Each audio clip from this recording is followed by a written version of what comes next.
once again, my fellow Americans. I'm Steve Saylor, running for president, talking about redesigning our socioeconomic system because the current one is killing us. And if you haven't seen the prior video, please do that because we analyzed some of our biggest problems and hopefully began to realize that they can't be solved from within our political process by putting a better group of people in office or passing a new law. No, that won't make much difference at all, as we've seen over and over again, because the underlying structure or foundation of our system is what creates the incentives that result in these problems. They're inevitable, but we don't always see it. We don't make the connection, and this is a crucial realization. This needs to be understood. Look, our economic systems of the past are simply outdated. They were invented in a different time, a different reality. Infinite growth or resource depletion, that wasn't an issue. It wasn't even considered back then. But it's a different world now in the 21st century, and with the exponential growth of our technical and scientific understandings, the playing field has been completely rearranged, and the old systems no longer fit. They are, in fact, just perpetuating the problems which they inherently produce, that we should have recognized and adjusted to by now. Anyway, we identified some of our biggest problems in the last video, and now we have to figure out where these originate, where the deepest roots reside. So think for a minute now, what is our system exactly at its foundation? If you had to define it in a few words, well, it's the market system, free market capitalism, which isn't really that free, never has been, never will be, because business will always collude with governments to maintain their advantage. That's just the way this game is played.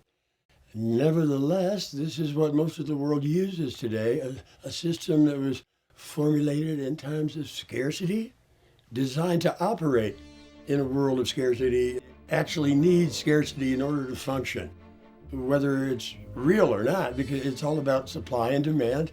And if the supply is scarce, or if you can make people believe it's scarce, you can create more demand and a higher price, because everything in this market system has to have a price.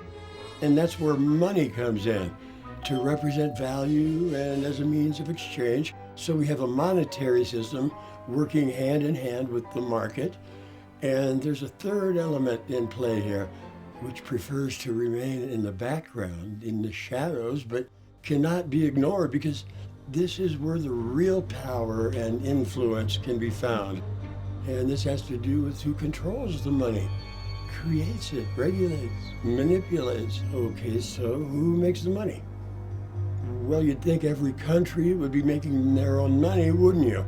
But no, it's actually the privately owned central banking cartel, just a handful of these central banks around the world who have weaseled their way into controlling the monetary system of almost every nation on the planet, and goes by deceptive titles like the Bank of England or the Federal Reserve.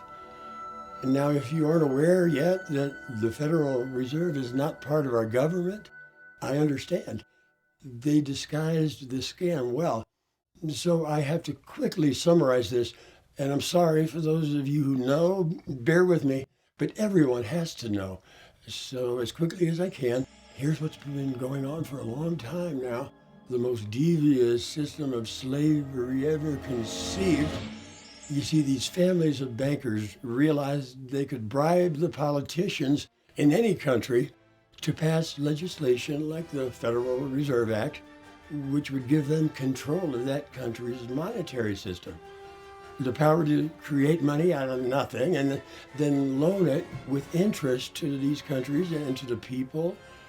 Wait a minute, that's crazy. Why would any country agree to let private bankers make their money and then loan it back to them with interest? Governments should be doing this, then they could make loans to the people without interest. Of course, that's what they should do. But this just goes to show you the absolute power and control that belongs to those who control the money. They can pay people to do anything. They own everything and everyone as long as people need their money. Oh. And this is one reason, and you won't find this in our history books, that our founding fathers fled England to escape the clutches of the privately owned Bank of England and their fractional reserve lending scam. Fractional reserve means you only need a fraction of money in reserve, and then you can create 10 times that amount out of thin air. I know. It's their rules. They made them up. And this is why Thomas Jefferson said something to the effect of, if you ever let the private bankers get control of your money creation, you'll find yourself waking up homeless. Yeah, that's where many people have found themselves. And here's a real devious part of the plot. When you agree to a loan and you put up your home or property as collateral, then they create that money by typing the numbers into a computer. And the amount of that loan, the principal, is added to the money supply.